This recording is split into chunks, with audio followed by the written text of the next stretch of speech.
Chers élèves, bienvenue dans cette évaluation qui concerne donc Inkscape. Avant de commencer, on vous a montré les premières bases de ce logiciel. Si vous souhaitez aller un petit peu plus loin ou si dans le cadre du projet de publicité, on vous demande de réaliser certaines choses qui vous paraissent peut-être compliquées, n'hésitez pas à rechercher sur YouTube des tutoriels qui pourraient peut-être vous donner de l'aide, des explications sur comment faire certaines choses. Et pour cette évaluation et pour Inkscape de manière générale, on vous conseille une chaîne tout particulièrement qui s'appelle c'est la chaîne de Nick Saporito. Donc dans YouTube, vous écrivez Nick Saporito et c'est donc ici, vous avez un S, donc un logo réalisé avec Inkscape et vous pouvez cliquer sur son nom, donc Nick Saporito. Et là, vous aurez tout un tas de vidéos, vous verrez, il y en a énormément. Vous pouvez les trier aussi donc déjà, on pouvait rechercher par mots-clés, ou alors vous pourriez directement aller dans Playlist. Il a fait quelques playlists avec, par exemple, les bases. euh, il y a une playlist avec les logos, etc. Donc à vous de fouiller, ou si ça vous intéresse d'aller un petit peu plus loin dans Inkscape, donc n'hésitez pas à y jeter un coup d'œil. Le lien de cette chaîne sera directement intégré dans les signets du groupe. Voilà.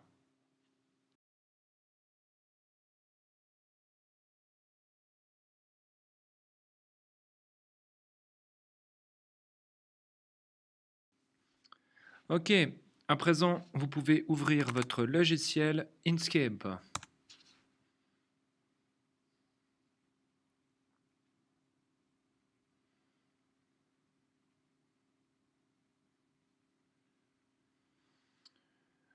Une fois le logiciel ouvert, nous allons modifier quelques réglages. Comme nous n'allons pas travailler dans un format précis, c'est-à-dire ni en A4 ni en A3, donc, par exemple ici, vous voyez cette feuille que nous avons devant les yeux est une feuille A4, nous allons enlever les bords et nous aurons donc une grande page blanche qui va nous rendre notre zone de travail plus agréable. Alors pour ce faire, vous allez aller dans Fichier, Propriétés du document. Et ici, dans Affichage, vous allez décocher Afficher la bordure de page. Voilà. Et donc, finalement, maintenant, peu importe où vous allez travailler, vous avez une énorme page blanche. Encore une chose que vous allez vérifier, c'est que Donc ici, vous avez une autre fenêtre avec des options possibles. Merci de vérifier que vous ayez bien le volet aligner et distribuer des objets qui se trouve ici. Vous pouvez le réduire en cliquant sur la petite flèche si jamais tout se trouve après sur le bord, mais au moins vous avez le raccourci qui est déjà ici.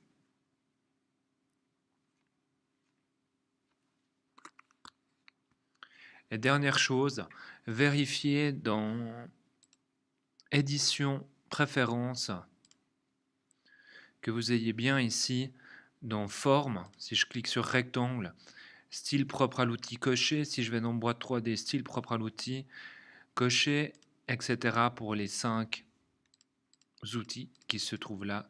Une fois que c'est fait, vous pouvez fermer la page. La première étape que nous allons réaliser, c'est un cercle. Donc vous allez utiliser l'outil ici et vous allez réaliser un cercle. Alors, avant de le faire, vous voyez que le cercle ici, pour l'instant, c'est difficile à ce que le rond soit parfait. Donc pour forcer l'application à faire un rond parfait, vous allez appuyer sur la touche CTRL. Vous laissez la touche CTRL appuyée et vous voyez que mon rond, si je me dirige en diagonale, il va me faire une sphère parfaite.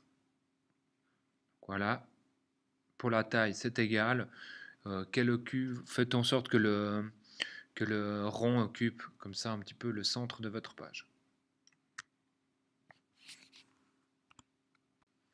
À présent, nous allons enlever la couleur et nous allons ajouter une bordure de 3 pixels. Donc vous allez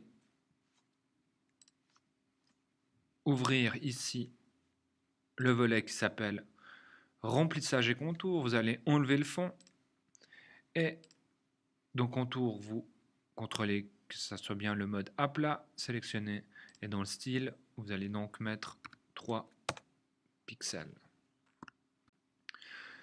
Une fois que le contour est mis, nous allons créer un deuxième cercle. Pour ce faire, vous allez soit faire clic droit avec la souris et vous allez cliquer sur dupliquer, ou alors vous pouvez directement faire le raccourci ici noté CTRL plus D. Voilà. Ensuite, vous avez l'impression peut-être qu'il n'y en a pas un deuxième, mais pourtant il est exactement positionné dessus, c'est pour ça que vous ne le voyez pas. Vous allez dans contour, cette fois-ci vous décochez le contour, et dans fond, cette fois-ci vous cochez le fond à plat. Et vous devriez avoir un rond noir. Ce rond noir, nous allons le réduire, et nous allons faire en sorte que ce rond noir reste centré au même endroit. Je vais vous faire une petite démonstration. Si je venais à réduire ce cercle en utilisant uniquement la touche CTRL comme avant, vous voyez que le centre du cercle se décale légèrement vers la gauche, un peu en haut. Pour éviter ça, pour que les bords se réduisent partout, vous allez non seulement appuyer sur la touche CTRL, mais également sur la touche majuscule. Et vous pouvez voir ici que mon cercle se réduit avec le centre toujours au même endroit. Et vous allez faire en sorte de réduire votre cercle pour que l'espace ressemble un petit peu à ça. Une fois que c'est fait, vous relâchez et vous avez donc vos deux cercles avec celui qui est autour où on voit uniquement les bordures et celui qui est à l'intérieur sans bordure mais avec un fond. Voilà, ensuite je vais créer de nouveau un nouveau cercle. Donc là je vais utiliser l'autre raccourci qui est CTRL-D. Donc je sélectionne mon cercle, CTRL-D, voilà. Et je vais mettre la couleur rouge. Donc je vais venir ici en bas et sélectionner le rouge. Voilà. Et comme avant, je vais le réduire de manière à ce que le centre reste au même endroit. Donc majuscule CTRL et je le réduis comme ceci. Une fois que c'est fait, je refais ma manipulation, c'est-à-dire que je vais dupliquer ce cercle en faisant CTRL-D. Donc actuellement, ici en rouge, nous avons deux cercles rouges qui se superposent. Pourquoi on en a créé deux? Parce qu'il y en a un qui va servir en quelque sorte de perceuse et donc va percer le cercle noir. Comment? Donc ici j'ai mon cercle que je viens de dupliquer. Je vais sélectionner en même temps le cercle noir. Donc pour cela, je vais faire majuscule et je clique sur le cercle noir. J'ai donc mes deux objets qui sont sélectionnés. Et je vais dans chemin et ici je mets différence. Et donc le cercle rouge, le deuxième cercle rouge que j'ai créé, va disparaître tout en creusant ma partie noire. Donc je clique ici. Là, vous vous dites qu'il n'y a pas de changement. Mais si je venais à sélectionner mon cercle rouge, et c'est ce que vous allez faire, et vous allez le réduire de manière à ce que la séparation qui séparera ce cercle noir au cercle rouge soit la même que ici entre le bord noir, la bordure noire, et le cercle noir. Donc démonstration, j'appuie sur majuscule CTRL, je réduis mon cercle, et voilà. Vous voyez, mon cercle noir a été percé. Et je relâche. Et dernière étape de cette première partie, vous allez cliquer sur la bordure noire et vous allez venir dans chemin et vous allez sélectionner contour en chemin. Ça nous permettra par la suite de modifier ce contour comme nous le souhaitons. Voilà, vous avez atteint la fin de cette première partie, vous pouvez avertir votre enseignant et ensuite vous pourrez continuer votre réalisation.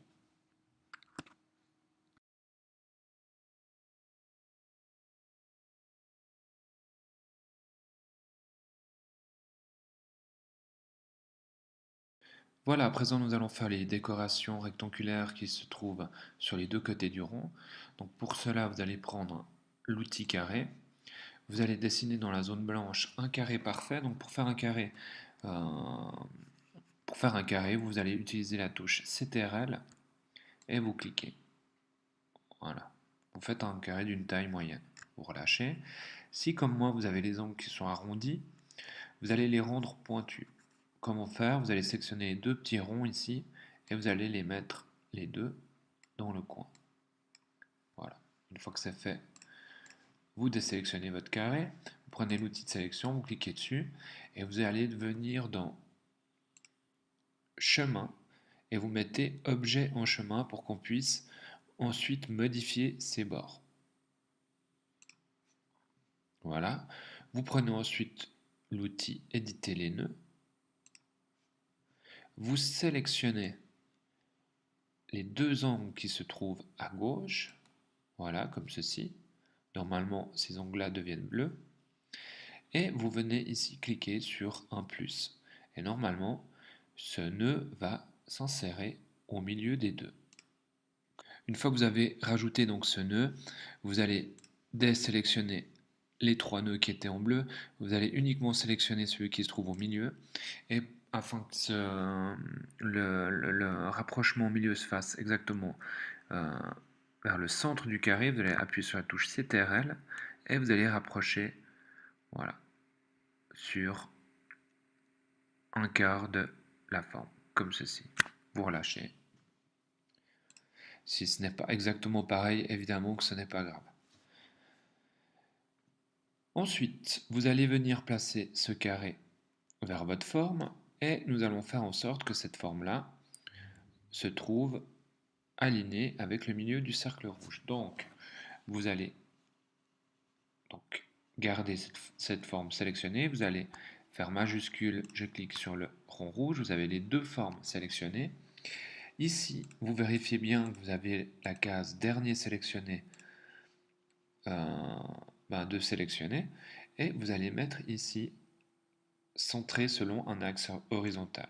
Et voilà, mon carré s'est aligné avec le centre du rond. Donc là, en sélectionnant dernier sélectionné, c'est lorsque j'ai fait ma sélection, je vais d'abord cliquer sur la forme bleue, ensuite sur la forme rouge, et donc je vais aligner ma forme bleue par rapport au dernier sélectionné qui était ma forme rouge. Voilà. Vous prenez ensuite cette forme bleue, vous allez la dupliquer, donc clic droite ou CTRL-D, et nous allons la mettre de l'autre côté, mais dans une direction opposée. Donc vous allez utiliser ici l'outil retourner horizontalement les objets sélectionnés. Voilà. Et tout en maintenant CTRL, ça vous évitera que votre forme descende. Je viens la déplacer plus ou moins là. On recentrera après les objets, ce n'est pas grave. Et à présent, nous allons faire en sorte que ces deux formes n'en forment plus qu'une. Donc vous allez les sectionner les deux, comme ceci, et vous allez venir dans chemin, et nous allons mettre union. Voilà, désormais nos deux objets sont reliés. On va à présent vérifier que cette forme-là, donc de nos deux objets bleus, soit bien centrée équitablement à gauche et à droite de notre cercle. Donc vous allez sélectionner ces deux formes bleues comme ceci. Vous allez encore sélectionner le rond rouge. Vous vérifiez donc que vous avez bien dernier sélectionné. Et donc on va non seulement l'aligner verticalement, et puis vérifier que horizontalement, les objets soient toujours bien au centre. Voilà, parfait. Une fois que ceci est fait, vous allez sélectionner le bord noir. Voilà. Vous allez le dupliquer. Donc CTRL-D ou clic droit dupliquer. Vous allez venir dans chemin et vous allez mettre séparer. Et vous devriez avoir un rond noir. Une fois que vous avez ce rond noir, vous revenez dans chemin et cette fois-ci, nous allons faire union.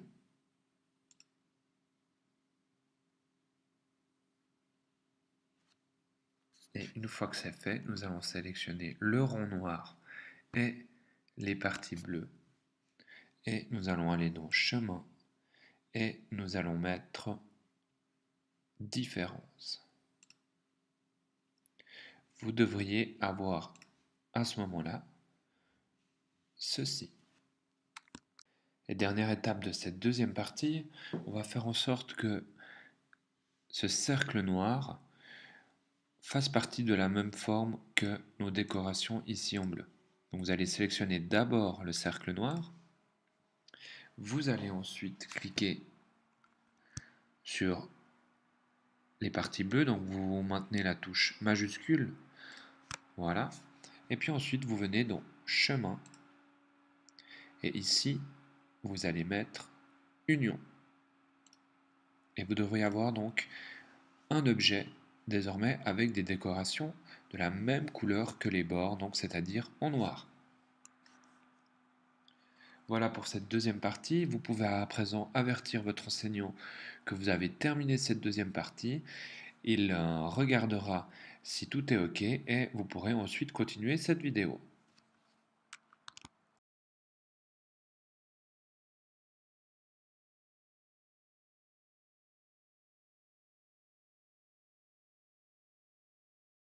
À présent, nous allons rajouter du texte à notre logo. Donc vous allez sélectionner l'outil texte ici en majuscule. Donc vous sélectionnez, vous cliquez n'importe où dans la zone blanche en majuscule. Vous allez écrire une première fois Inkscape. Voilà. Plus bas, vous recliquez avec votre outil de texte et vous mettez votre prénom, toujours en majuscule. OK. Alors, si je clique deux fois sur ma zone de texte, ici en haut, j'ai des outils qui deviennent disponibles. Alors, sans serif, c'est l'écriture. 32, c'est la taille. Et puis ici, normal, c'est le type d'écriture. Je pourrais choisir donc normal comme à présent, italique, c'est-à-dire mon écriture qui est légèrement couchée, bold, l'écriture est en gras, et bold italique, l'écriture est en gras et en plus en italique. Pour l'instant, nous n'allons rien toucher. Nous allons simplement ragrandir un petit peu notre écriture. Donc vous sélectionnez votre première zone de texte, Inkscape, et vous allez la mettre, on va dire, en 64. Et vous allez sélectionner la deuxième écriture, votre prénom, et vous la mettez également en taille 64. Voilà. On pourrait modifier maintenant la police, c'est-à-dire le style d'écriture, avec une écriture déjà disponible. D'accord? Par exemple, ici, je choisis Utopia. Vous voyez que mon écriture a changé. Démonstration de nouveau avec celle-là. Utopia, elle est là. Hop. D'accord? Mais nous, ce qu'on va faire, et qui nous sera utile aussi pour de nombreuses applications, on va aller rechercher des écritures sur Internet qui nous plaisent, des écritures originales. Donc il y a un site extrêmement pratique et qui contient des centaines de polices, c'est dafont.com. Si jamais le lien sera dans les signets du groupe d'informatique. Donc vous ouvrez Firefox et vous vous rendez donc sur ce site dafont.com.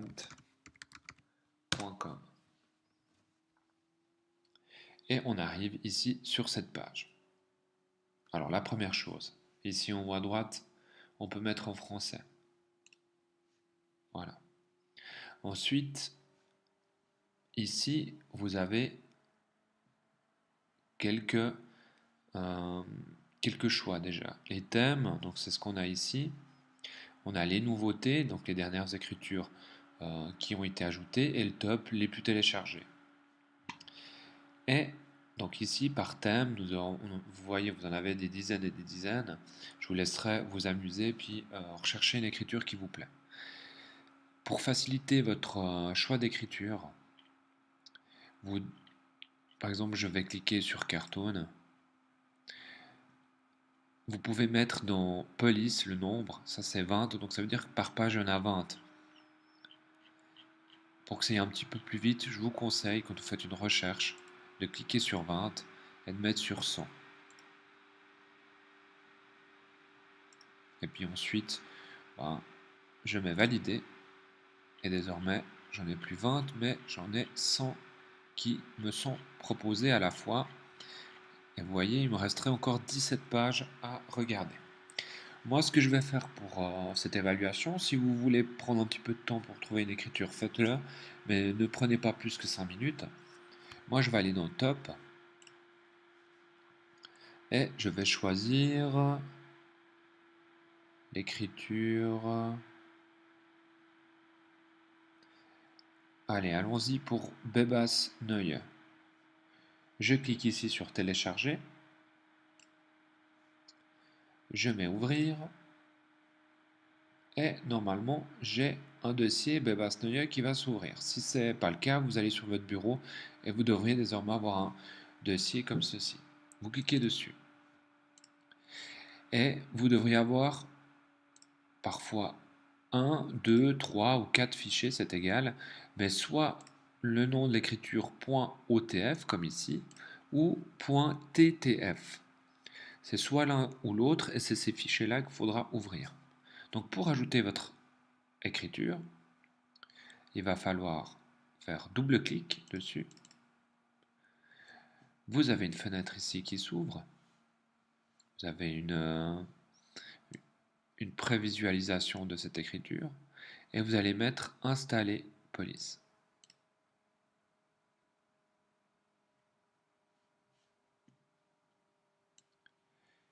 Et une fois que vous avez cliqué sur Installer, vous pouvez fermer ici cette fenêtre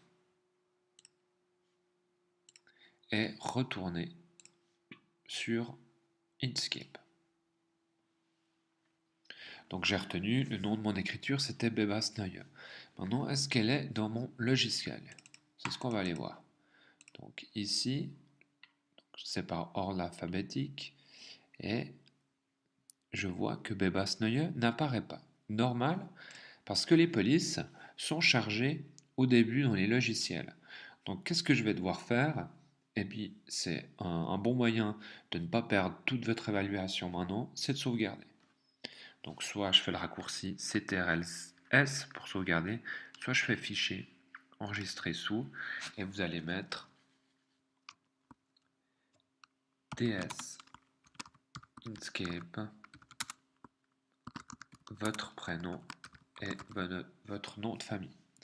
Et vous l'enregistrez en nos droits sécurisé. Voilà. Une fois que c'est fait, je vais fermer complètement mon application. Un moyen de le faire rapidement, une fois que c'est sauvegardé, c'est faire commande Q. Et là, je mets quitter. Voilà. Maintenant, je relance Inkscape.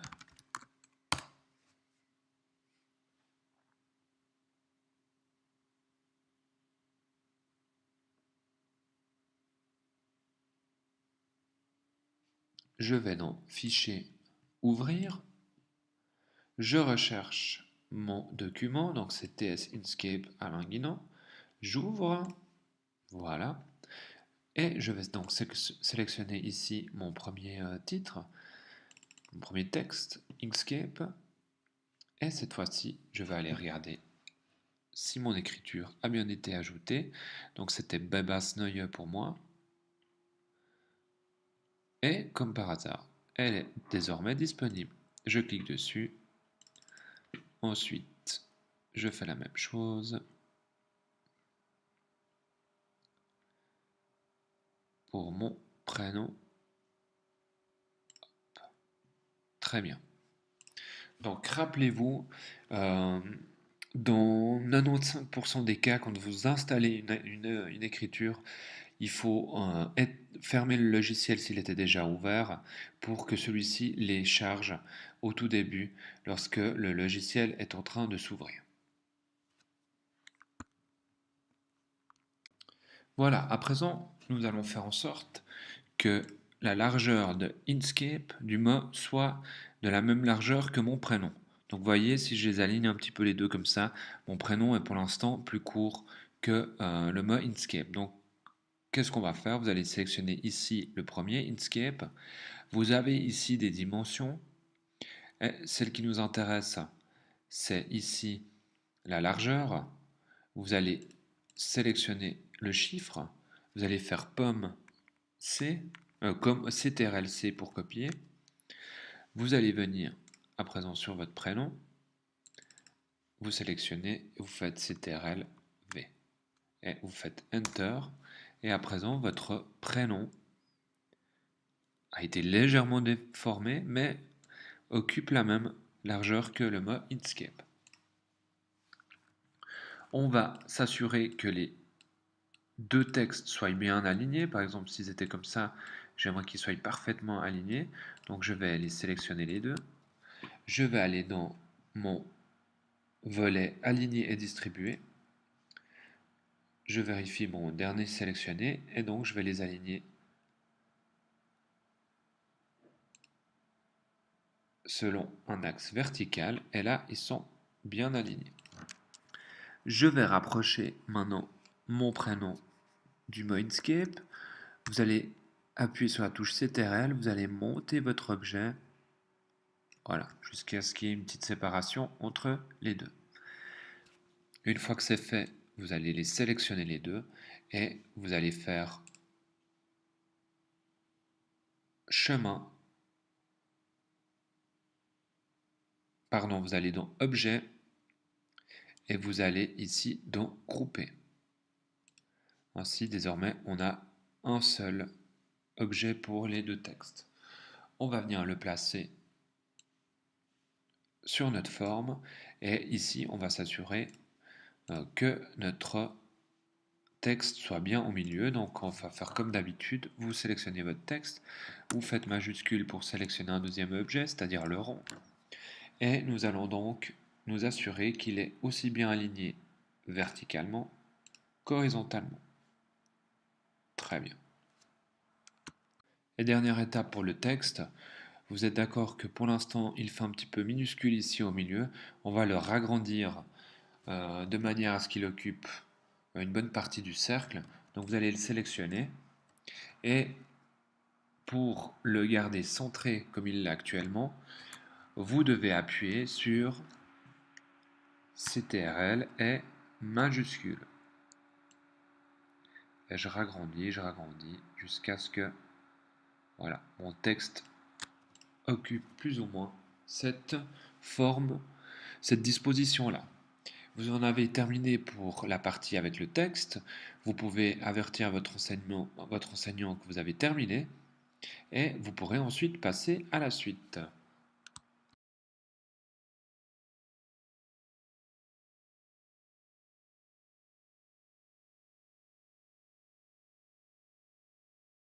À présent, nous allons donner, pour commencer, un petit effet visuel et nous allons enlever cette partie rouge qui se trouve derrière le texte. Alors, pour cela, vous allez sélectionner l'outil ici, tracer des courbes de Bézier. Vous allez venir ici, alors ces boutons chez moi se trouvent à gauche, c'est possible, à droite, pardon, mais c'est possible que ces boutons-là se trouvent en haut chez vous. Mais vous allez vérifier que le bouton aimanté au point de rebroussement, point de rectangle inclus, soit sélectionné. Et vous allez venir ici, et là vous avez un petit texte qui apparaît quand vous êtes bien dans le coin, c'est-à-dire poignée à point, vous cliquez, vous venez là, vous recliquez, vous venez ici jusqu'à ce que la petite croix apparaisse de nouveau. Là, je clique et finalement je ferme mon rectangle. Et à présent, une fois que ce rectangle est délimité, vous allez utiliser l'outil de sélection. Vous allez garder donc ce rectangle sélectionné, mais vous allez ajouter le cercle rouge. Voilà, vous avez les deux objets sélectionnés. Vous allez dans chemin et ici vous mettez différence. Et vous avez à présent le texte normalement dans un fond blanc. Voilà. Après, nous allons passer aux étoiles. Donc vous allez sélectionner l'outil ici, créer des étoiles et des polygones. Vous vérifiez bien, pardon, c'est bien l'outil étoile qui est sélectionné, que vous avez bien 5 sommets et que le ratio des rayons est bien de 0,365 comme ici. Arrondi 0, hasard 0. Et vous allez dessiner une étoile. Peu importe la taille, inutile de la faire trop grande. Voilà, j'ai fait une première étoile. Si vous avez fait une étoile légèrement penchée, on va dire, vous faites donc outil de sélection, un premier clic, un deuxième clic, et puis ici vous avez des poignées pour tourner votre étoile. Ok? Vous allez faire en sorte que cette étoile-là vous paraisse plus ou moins droit. Très bien, une fois que c'est fait, vous faites dupliquer.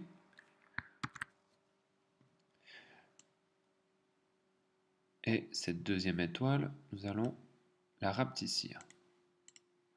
Pour la rapetissir sans la déformer, je laisse appuyer la touche CTRL. Je prends une des poignées. Donc attention, pas une poignée de rotation, d'accord? Mais bien une poignée, c'est la première fois que vous sélectionnez, comme ceci. Une poignée où je vais pouvoir déformer sa taille. CTRL, je rapetissis. Voilà. Je la place, elle est peut-être un petit peu petite par rapport à l'autre. Je la mets de cette taille-là. Moitié plus petite. Ensuite, je vais la dupliquer. Et je vais la passer de l'autre côté. Voilà. Une fois que ceci est fait, nous allons aligner ces choses. Donc vous allez sélectionner vos 3 étoiles.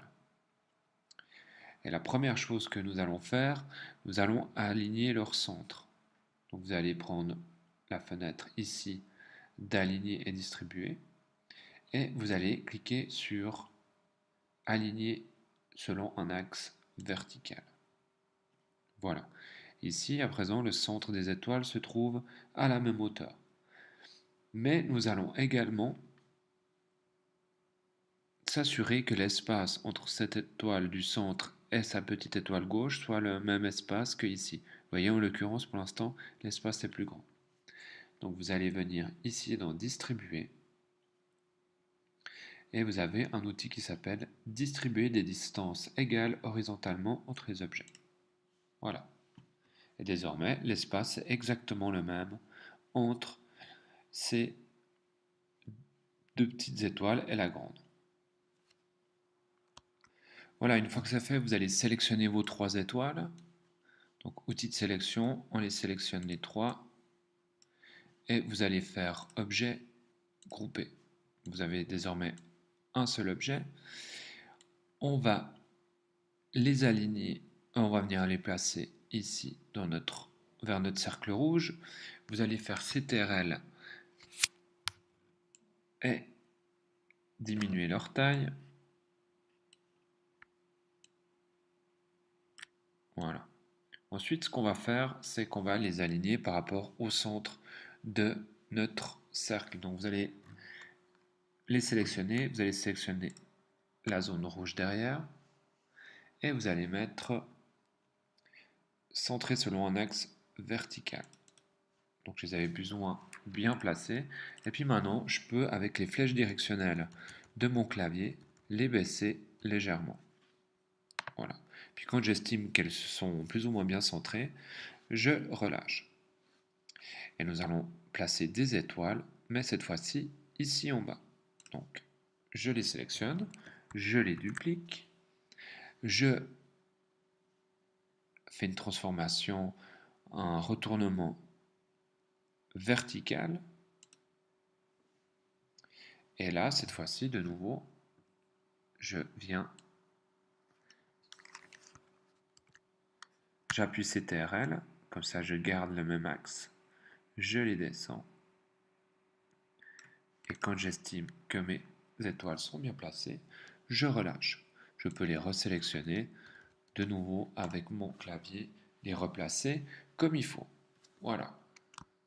Voilà, on arrive quasiment à la fin de notre première partie. Nous allons à présent changer les couleurs. Vous pourrez choisir vos couleurs à vous. Je vais vous montrer comment je vais faire et ce qu'on attend de vous. Donc vous allez, pour commencer, sélectionner les objets que vous voulez de la même couleur. Donc on va prendre le bord avec nos deux petites décorations sur le côté et nous allons également sélectionner la partie rouge. Voilà. Et je vais prendre un gris. Ensuite, j'aimerais que mon grand cercle noir et mon écriture soient de la même couleur. Donc, je refais la même chose, je sélectionne les deux. Et là, je vais mettre un bordeaux. Très bien. Et dernière étape, les étoiles. Je sélectionne les deux et je mets du blanc. Voilà. J'arrive à un visuel assez plaisant. Et il me reste une dernière étape à faire, c'est l'incliner légèrement. Donc, qu'est-ce qu'on va faire? Je sélectionne le doute. Je peux mettre cette fois-ci objet groupé. Comme ça, j'ai plus qu'un seul objet. Je clique deux fois dessus après et je vais légèrement l'incliner. Voilà, dernière étape de cette évaluation. Nous allons rajouter à présent une texture des motifs sur ce logo. Alors, vous allez vous rendre dans le dossier sur Educanet, donc 9e. Dans Inkscape, vous avez un fichier qui s'appelle fond.png que vous allez télécharger. Vous allez cliquer sur enregistrer. Voilà. Une fois qu'il s'est téléchargé, vous retournez sur votre logiciel et vous allez dans fichier, importer. Et là, vous recherchez le document qui s'appelle fond. Alors, hop. Voilà, et vous l'ouvrez.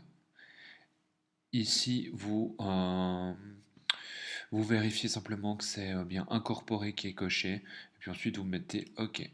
Et vous avez donc le fond ici qui devrait apparaître. Vous allez l'agrandir. Vous allez le placer ici. Et donc, vous allez le placer en arrière-plan pour vérifier que votre objet se situe au bon endroit. Vous allez ici descendre la sélection à l'arrière-plan. Voilà. Et à présent, vous allez faire en sorte que votre motif occupe quasiment, voilà, comme ceci, que votre logo occupe tout le motif. D'accord? Voilà. Une fois que c'est fait, voilà, une fois que c'est fait, vous allez replacer votre logo en arrière-plan. Donc vous allez cliquer ici, monter la sélection, descendre la sélection à l'arrière-plan. Vous allez tout sélectionner, soit en faisant CTRL A ou comme j'ai fait une grande sélection. Vous allez venir dans Objet, Masque, et vous allez mettre Définir. On peut voir que le logo a donc pris les motifs, la structure du fond que nous avions ajouté, ce qui donne un effet un petit peu abîmé, ancien, un joli effet sur ce très joli logo. Voilà, c'est tout pour cette première partie de votre test significatif sur Inkscape. Vous allez pouvoir à présent avertir votre enseignant que vous en avez terminé avec cette première partie et votre enseignant vous transmettra la suite de cette évaluation.